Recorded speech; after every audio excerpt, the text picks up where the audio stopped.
Even great men fail, Cuddy. There's no dishonor in reaching for greatness. Hello and welcome to Liam's Lyceum. I'm your host Liam, aka Hemvar, and today I'll be doing a spoiler-free review of Larry Correia's Graveyard of Demons. Graveyard of Demons is a 2024 novel by Larry Correia, and is book 5 in the Saga of the Forgotten Warrior, series having now been extended to 6 books, as this was originally supposed to be the last, but it's just gotten kind of too big, which happens decently often in epic fantasy, so no one's really surprised here. The first book is Son of the Black Sword. For those unaware, the last book is Tower of Silence. To catch us up, the Great Extermination has begun, and the castless Ashok Vidal, once the greatest protector in the realm of Lok, because of his, blade, forged black steel, and of his forging, I guess you could say, his artificiality.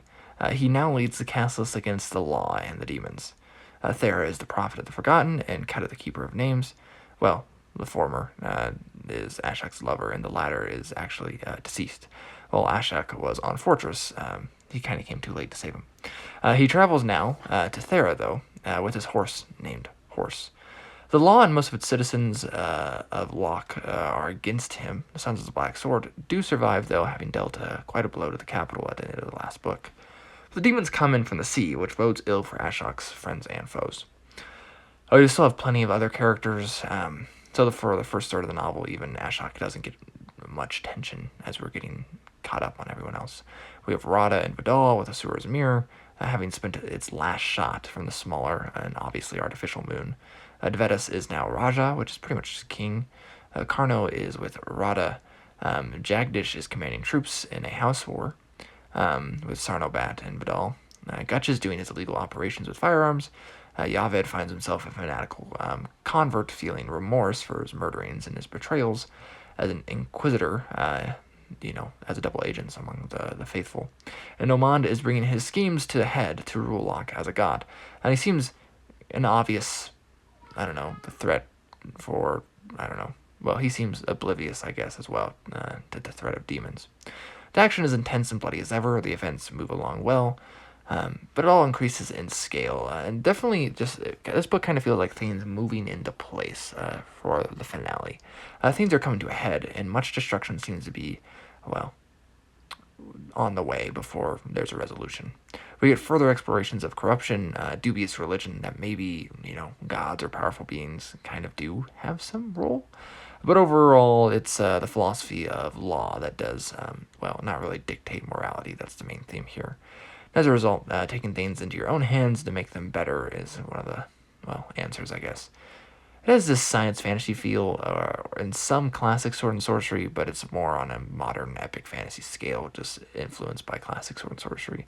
And also note that the science fantasy is very much in the background. It feels way, way, way more fantasy, I feel like. And one thing I'll note also, and that's been there since the beginning as well, so it's not surprising.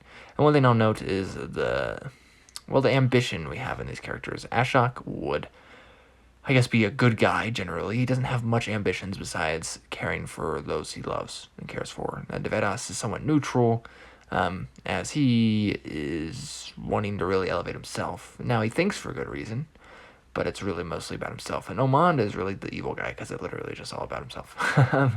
And he does really bad things to get that.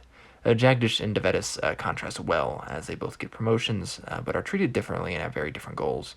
And they also wield different levels of power. Dvedas has more power, of course, and prestige, but no one would say he's better than Jagdish, I think. Karnal also works as a foil in this case for Dvedas and Jagdish. And overall, it's a very simple character work, but it's done very well, and there's a good range of characters as well, making an interesting story, too.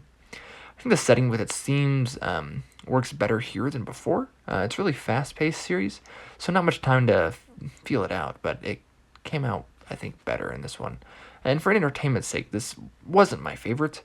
That'd be Tower of Silence still, but with how the pacing works in this series and how close we feel to the end, there's a lot that happens in this book. It's just, like I said, it kind of feels like a setup still to get us to the finale. I'm excited to see what fills a whole volume and Volume 6, The Heart of the Mountain, and where the series ends, and then maybe where I can rank it among, other epic fantasy series. So, we'll see. But so far, I've really enjoyed this one. Liam from Liam's Lyceum. I'll catch you next time.